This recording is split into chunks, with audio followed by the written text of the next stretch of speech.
Hi class, today we are going to learn about international maritime transportation. We mainly learn from the characteristics of marine transport and classification of marine transport.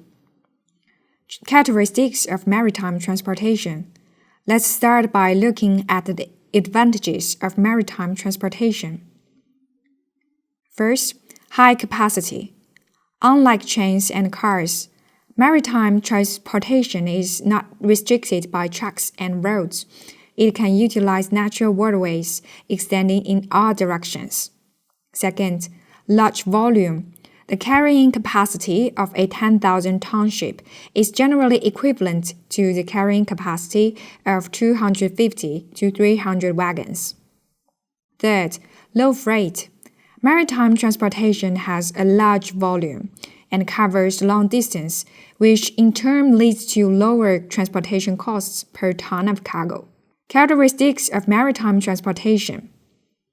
The disadvantages of maritime transportation are: maritime transportation is greatly influenced by weather and natural conditions, making it difficult to determine the exact voyage schedule and posing significant risks.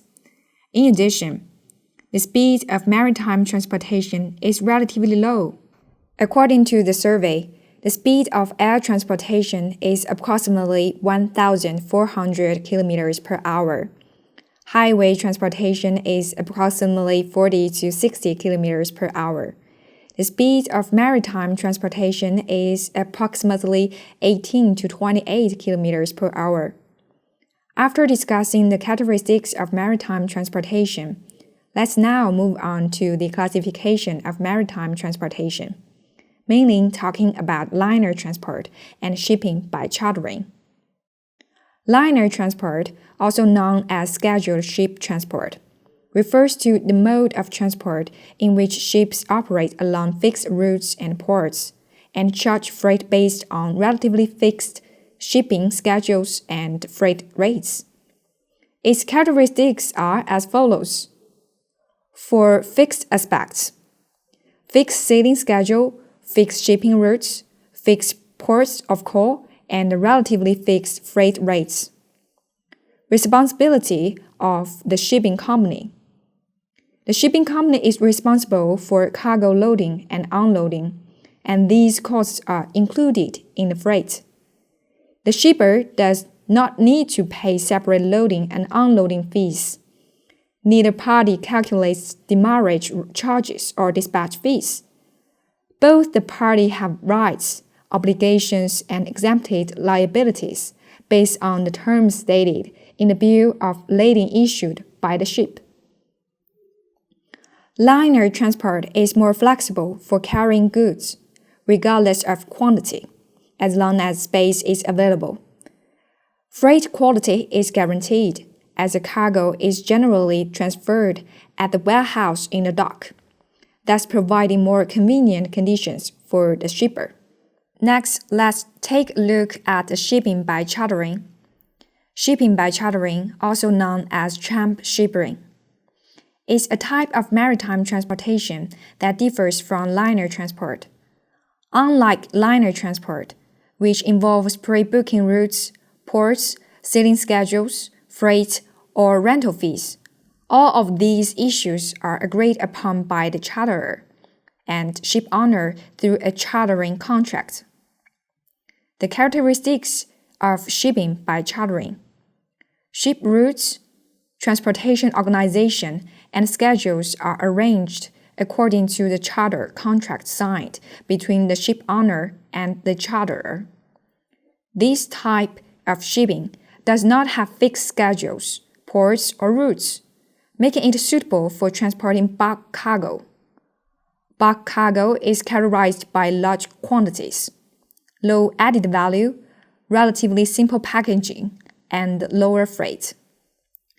Charterers have the option to lease either the entire ship or specific cargo spaces. The charterer can further subcharter the cargo space or the entire ship to a third party. There are three commonly used modes of shipping by chartering. Voyage charter. also known as liner charter or voyage charter, refers to the shipping method where the ship owner is responsible for providing the vessel to transport specific goods between designated ports.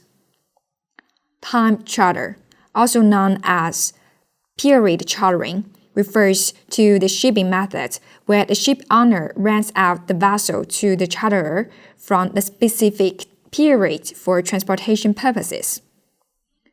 During this period, the charterer has complete control and dispatch of the vessel, using it as a regular liner or for a specific voyage. Bareboat charter refers to the shipping method where the ship owner renting out the vessel to the charterer without providing crew members. The charterer is responsible for providing crew and bearing all expenses required for the operation and management of the vessel during the charter period. After studying the liner transport and shipping by chartering, let's take a look at the in-class practical exercises.